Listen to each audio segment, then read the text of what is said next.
Ouais, salut la famille, c'est Chang le Dozo. Vous avez dû voir en titre je ne veux pas être complice.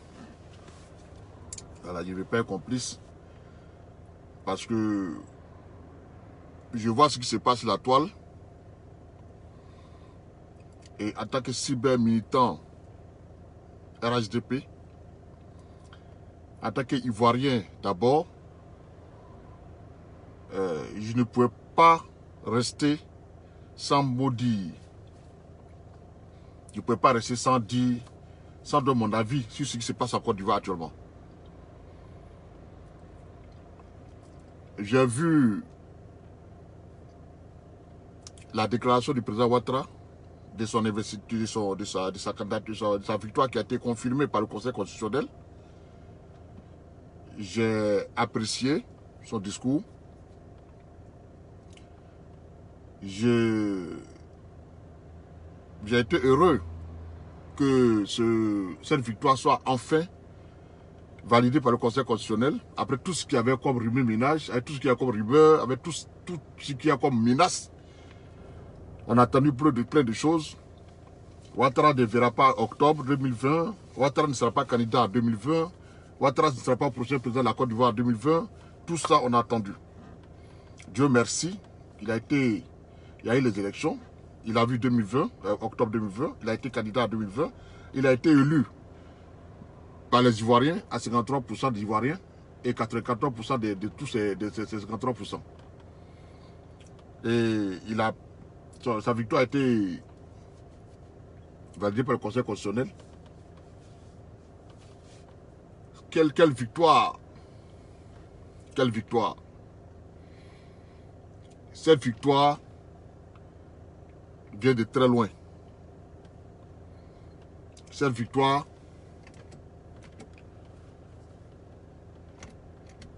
il me semble que c'est un peu sombre de la voiture. Voilà. Cette victoire nous a coûté beaucoup d'encre et de salive. Moi, personnellement, cette victoire m'a coûté beaucoup. Beaucoup de temps perdu. Beaucoup d'argent. Beaucoup de nuits sans dormir. Beaucoup d'injures. Beaucoup de caricatures. Beaucoup de vilipendage. Vraiment, ça m'a coûté beaucoup de choses. Cette victoire-là. Cette campagne m'a coûté beaucoup de choses. Beaucoup de voyages à travers l'Europe. Beaucoup de fatigue. Beaucoup de pertes. Mais au final, la victoire est arrivée. Et j'en suis fier. Ça fait au moins, il me dit que au moins cette victoire m'a permis de rattraper tout ce temps perdu, tout cet argent perdu, toutes ces injures que j'ai essuyées, toutes ces critiques que j'ai essuyées, toutes ces moqueries que j'ai essuyées. Cette victoire a permis d'oublier tout ça. Mais ce que je déplore,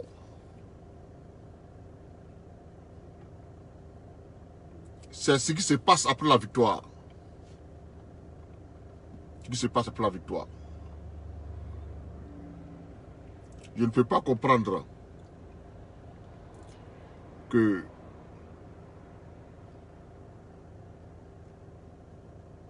un parti qui a battu campagne, un candidat qui a battu campagne, qui a des militants qui l'ont soutenu, contre des candidats qui n'ont pas battu campagne, qui ont refusé d'aller aux élections. Après les élections, que ces militants soient tués par ceux qui n'ont pas voulu aller aux élections, qui n'ont pas voulu battre campagne, qui ont même tenté un coup d'État. Et que le président, sa première sortie, sa première déclaration, c'est chercher à discuter avec le principal acteur de tous ces meurtres-là,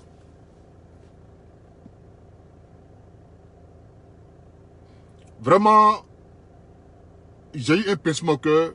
Hier, toute la nuit, j'ai pensé à ça. J'ai vu aujourd'hui la vidéo du jeune frère Bête de New York. Et qui me s'est dit, il m'a emboîté le pas, mais il a vu dans la même direction que moi. Pour une fois, je suis d'accord avec Bête de New York. Pour une fois. Pour une fois, je suis vraiment d'accord avec le point de vue de Bête de New York. Le RHDP, cette victoire, c'est la victoire des jeunes du RHDP. Cette victoire, c'est la victoire des militants du RHDP. Ce coup d'État manqué est une victoire des militants du RHDP. Cette honte évitée, c'est le mérite des militants du RHDP. Parce que nous avons dit que nous voulons tout faire pour éviter la honte à notre père. Nous voulons tout faire pour lui éviter l'humiliation. Nous voulons tout faire pour lui éviter ce coup d'État manqué là. À chaque fois que Lassana Diaby, le directeur exécutif chargé des militaires de l'extérieur, à chaque fois qu'il nous prenait, à chaque fois qu'on fait des réunions, à chaque fois qu'on préparait un meeting, à chaque fois qu'on préparait un événement, le monsieur nous rappelait toujours, faisons tout pour éviter la honte auprès de la République. Faisons tout pour éviter l'humiliation à notre papa. Et ça nous gonflait en bloc. Ça nous motivait. Ça nous donnait une autre adrénaline. Moi, tant le dos surtout. Quand quelque chose que Lassana Diaby sortait ce mot,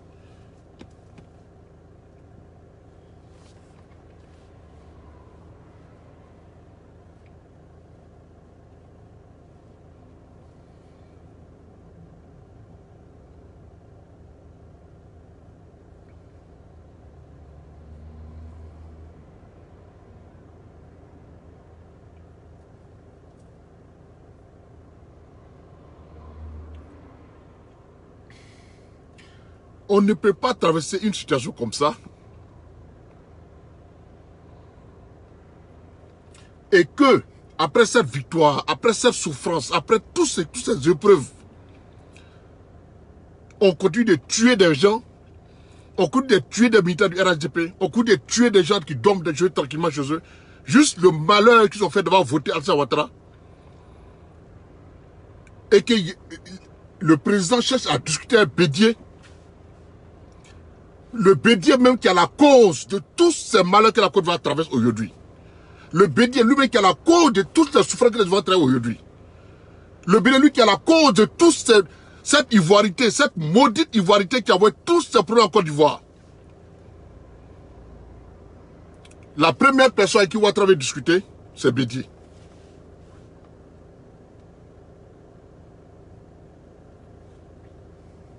Non. Je sais que Ouattara est un homme de paix. C'est un homme de dialogue. C'est un homme qui accepte, qui pardonne beaucoup, parce qu'il en a subi le pire que ça, mais il a pardonné. Mais nous avons trop subi pour accepter ça facilement. Non. Bédié peut pas être assis, après avoir appelé tous ces chiens-là en Côte d'Ivoire, qui continuent encore de tuer les gens. Les gens, il y a vu tout à une image que quelqu'un m'a envoyé en inbox, où ils ont coupé la tête du monsieur Karouba, coupé sa tête, et puis il y a quelqu'un qui est venu qui a chuté ça comme un ballon. Et les gens, les victimes, les bourreaux sont venus, ils ont su les machettes sur le corps du pauvre monsieur qui a été découpé. Ils prennent la machette, ils coupent, et puis ils viennent nettoyer son corps, la machette. Et jusqu'à présent, Bédié n'a pas été capable de lancer un appel à l'apaisement. La moindre chose qu'on a demandé à Bédié, attaquer un père, attaquer un grand-père, attaquer un patriarche, c'était de lancer un appel à l'apaisement. Quand il dit à quelqu'un, vraiment je demande une obéissance civile, ou même une obéissance, il ne faut pas qu'on tue les gens, il ne faut pas vous agresser, juste une manifestation passive. Mais on tue les gens à Daoukoro, on brûle les gens partout en Côte d'Ivoire, on fait ça. Mais Bédié n'a même pas pris un seul instant, une seule minute pour lancer un appel à l'apaisement. Il est assis dans son coin tranquille, tout ce qui se passe, il s'en fout.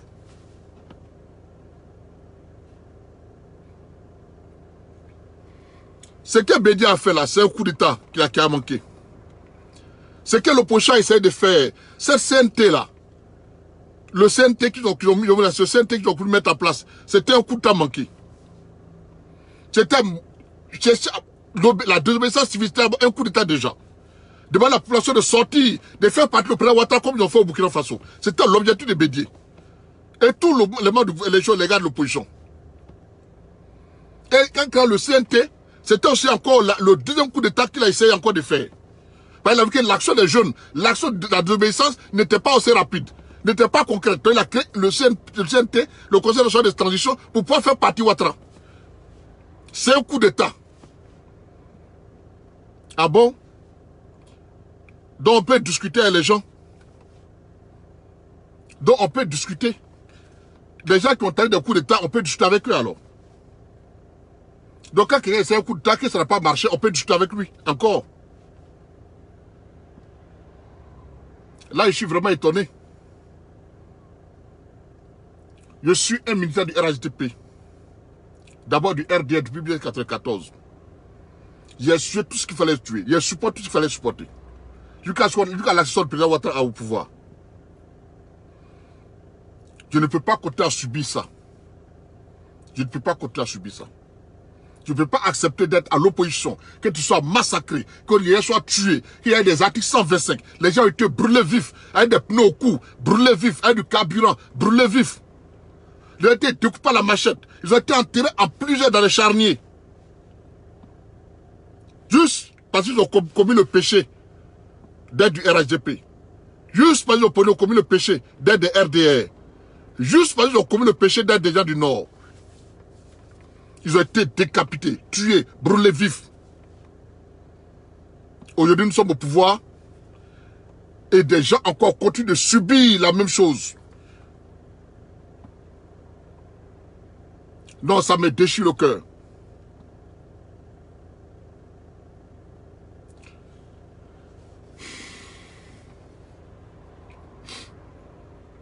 Bédié aurait lancé un appel à l'apaisement. Il aurait compris qu'il a essayé de Mambri Toakeuse, Afin Guessan, toutes ces personnes auraient lancé un appel à l'apaisement. Il aurait compris la démarche du président Ouattara. Tous ces gens de l'opposition auraient fait des messages qui disent non, les frères, c'est pas comme ça que nous avons l'obéissance. C'est pas cette désobéissance que nous voulons. On ne veut pas de 125 en Côte d'Ivoire. Ainsi de suite. Mais si les gens disent nous voulons de la désobéissance civile, mais pas de meurtre, pas d'attaque, pas de guerre, pas de rien. On aurait compris qu'ils veulent avoir le pouvoir, ils veulent manifester, mais passivement. Mais en même temps qu'il y a les morts, le lendemain, quand il prend la parole, il demande encore la désobéissance civile. À chaque fois qu'il y a les brûlés, lui qui prend la parole, il demande encore la désobéissance civile. Alors il sait que c'est cette désobéissance civile-là, c'est l'effet de ça qui fait tout ce qui fait tous ces morts-là. On brûle les bus, on casse les voitures des gens, on casse les biens des gens, on brûle les magasins, on brûle les magasins des gens. Mais ils insistent toujours, désobéissance civile. Continuez, continuez. Et ça continue jusqu'à ce que ça découpe les gens à la machine, ça coupe les têtes des gens. Pour que le président Ouattara comprenne une chose. Sa victoire, là, c'est la victoire des jeunes qui ont cru en lui et qui croient en lui.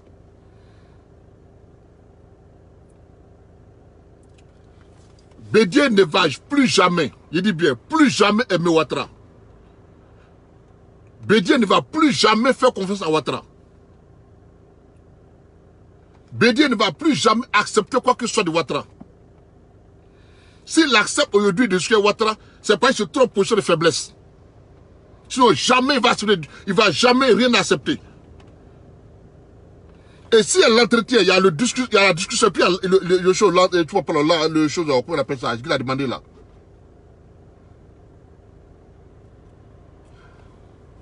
Tout ce qui va se passer, c'est Bédié va négocier des postes ministériels pour ces gars. il va négocier des postes de directeurs régionaux, directeurs départementaux, des présidents de conseil. Ils vont demander, c'est des postes comme ça, il va demander à ces gars, pour ces gars. Et nous ne pouvons pas accepter ça. Nous ne pouvons pas accepter ça. Parce que nos parents ne peuvent pas souffrir le martyr, et quelqu'un vient, après ça, tenter un coup d'état que ça n'a pas marché. Parce que, moi, je n'ai jamais vu une personne qui perd, et c'est à lui, on va chercher à négocier. Mais moi, je n'ai jamais vu ça. Moi, tiens, tu as affaire à moi. Moi, je te frappe. Et puis, c'est moi qui vais encore vers toi pour chercher à négocier avec toi. Je n'ai jamais vu ça. Le gars, il a essayé de te tuer. C'est ça la vérité. Parce que tout le monde sait que si cette transaction-là et cette transition, si cette transition avait réussi, aujourd'hui, tout le monde serait en courir dans la débandade totale. Parce que l'armée est chef des camps et c'est la débandade pour le militaire RDP, le cadre du parti. Tout le gouvernement c'est la débandade, chacun est en train de courir, se cacher, sortir du pays, aller en exil. C'était la mort des gens qui étaient programmés. C'était l'assassinat de plusieurs cadres du parti qui étaient programmés. Si cette transaction réussissait, c'était la débandade totale. Tu échappes à ça. Tu échappes à cette mort-là. Tu échappes à ce renversement-là. Tu échappes à ce coup d'état-là. La première chose que tu veux faire, c'est pas négocier à une personne qui a essayé de te tuer. Non, je suis vraiment désolé. Voilà, je suis désolé, c'est quoi je ne suis pas complice. Voilà, nous avons soutenu des choses, nous avons supporté beaucoup de choses, nous avons accepté beaucoup de choses. Mais ça, vraiment, non, c'est trop me demander.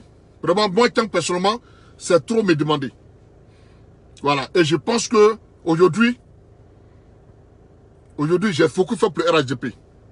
Je pense avoir fait beaucoup pour le RHDP. Je pense avoir fait beaucoup vraiment, au risque de ma vie, au risque d'avoir exposé ma famille, au risque d'avoir perdre mon boulot, au risque d'avoir perdre mes biens, au risque de... Vraiment, j'ai beaucoup fait. Je pense avoir beaucoup fait pour le RHDP. Et je crois qu'à un moment donné, il faut qu'on commence à réfléchir. Il faut qu'on commence à réfléchir.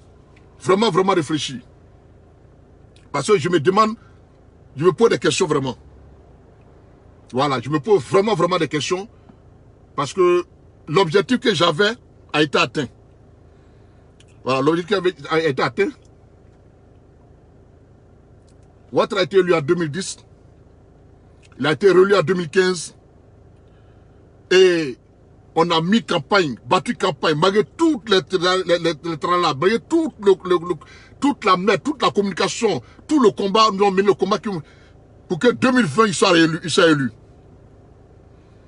Nous avons tout supporté, toutes les injures possibles, toutes les critiques possibles, toutes les moqueries possibles.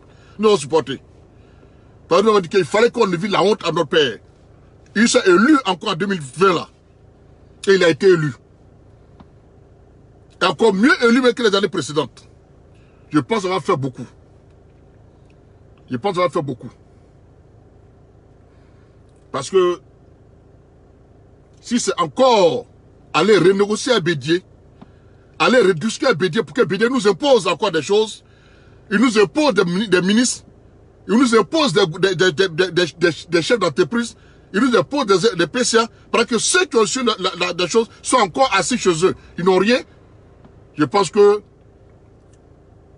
il y a matière à réfléchir. Vraiment, il y a matière à réfléchir. Je suis très abattu aujourd'hui.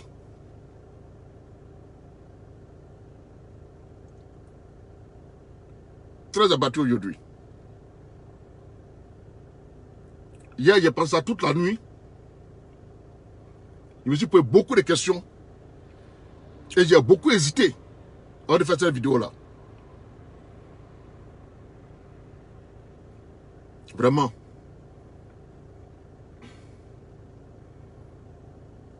Je pense que ça va assez donner. Je pense que ça va assez donner. Et il y a matière à réfléchir. Voilà. Je pense que ça va assez donner.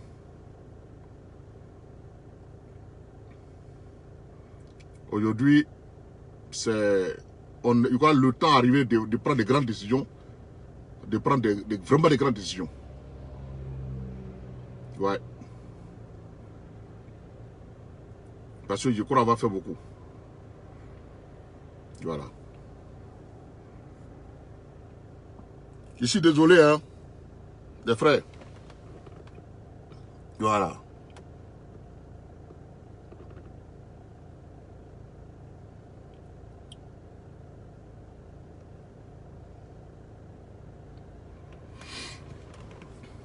Ouais.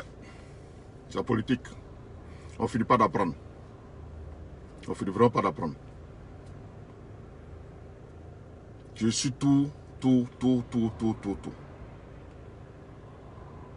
On a accepté beaucoup de choses. On a accepté d'être minimisé. On a accepté d'être ignoré. On a accepté beaucoup de choses. Voilà. Beaucoup accepté. On a accepté les moqueries. Pour ceux qui savent pourquoi. Voilà. Je pense que j'ai assez pris de risques. Je me suis assez exposé.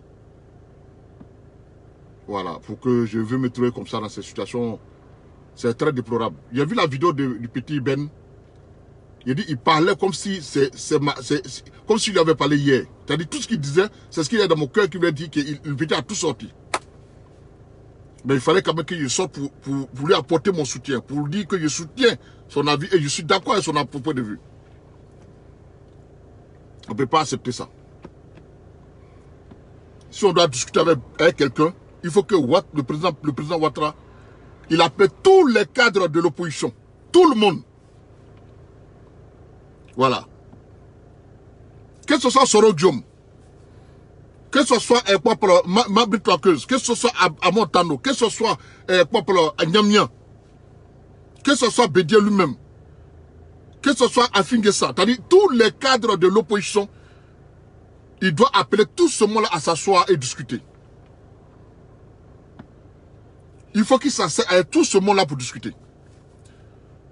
Parce que ici, il nous fait savoir qui peut tuer des personnes, c'est qui peut tuer tout ce monde-là aussi. Voilà. Il laisse entrer tout le monde à Abidjan. Et il s'assoit sur une table ronde avec tout le monde. Et il accepte les conditions de tout le monde. Et on met tout à plat. Pour que vraiment les Ivoiriens continuent à vivre tranquillement. Et que chacun met sa capacité pour attendre 2025 par aux élections. Entre-temps, chacun cherchera à avoir le camp qui lui sera plus propice pour y aller où rester. Je crois que c'est la meilleure solution. Parce que choisir Bédié seul, l'objectif, le monsieur qui a créé toute cette chérie, toute cette merde en Côte d'Ivoire, tout est parfait cette fois d'ivoirité. C'est cette fois d'ivoirité qui a tous ces problèmes-là. Du coup, on se regarde en chaîne de faïence, entre les nordistes et les sudistes.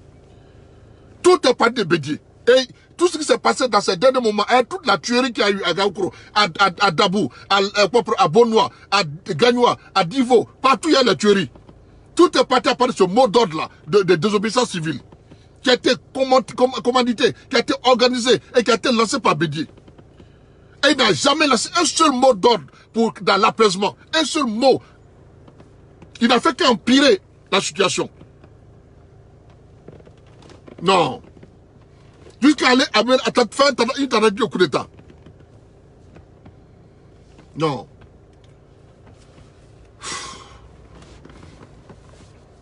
Le RADP, on a vraiment fait. On a joué notre rôle. Moi, personnellement, j'ai joué mon rôle. En tant que militaire RADP, j'ai subi ce qu'il fallait subir pour un militaire ici à l'Occident déjà. Je sais comment, ce que j'ai vécu ici pendant ce temps.